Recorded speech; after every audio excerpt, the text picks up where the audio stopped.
রাজশাহী বিশ্ববিদ্যালয়ের কেন্দ্রীয় ছাত্র সংসদ রাকসু নির্বাচনে পুরো প্যানেলের 23টি পদের মনোনয়ন তুলেছেন বিশ্ববিদ্যালয়ের শাখা ছাত্রদলের নেতাকর্মীরা। তবে কে কোন পদে লড়বেন তা এখনও স্পষ্ট করেনি তারা। বৃহস্পতিবার বিকেল 4টার দিকে রাকসু নির্বাচনে 23টি ও সিনেটের 5টি পদে মনোনয়ন উত্তোলন করে শাখা ছাত্রদল। মনোনয়নপত্র উত্তোলনের পর রাবি শাখা ছাত্রদলের সভাপতি সুলতান আহমেদ রাহি বলেন, রাকসু নির্বাচনকে সামনে রেখে এরই মধ্যে নেতাকর্মীদের মনোনয়ন ফর্ম উত্তোলনের নির্দেশ দেওয়া হবে। নেতাকর্মীরা নির্ধারিত সময়ের মধ্যে ফর্ম সংগ্রহ করে জমা দেবেন। পরবর্তী সময়ে কেন্দ্রীয় ছাত্রদল যথাসময়ে পূর্ণাঙ্গ প্যানেল ঘোষণা করবে।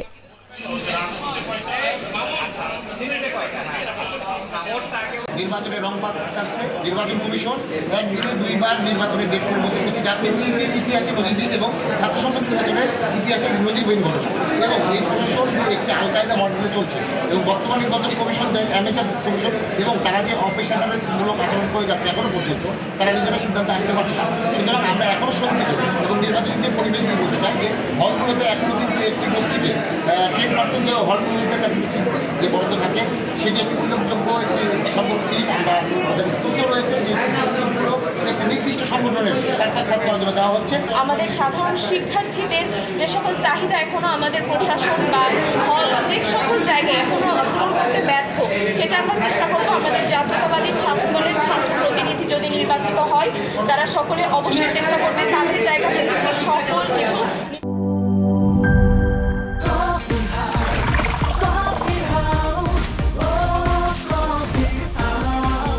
কফি হাউস, প্রতি চুমুকে আড্ডা জমে।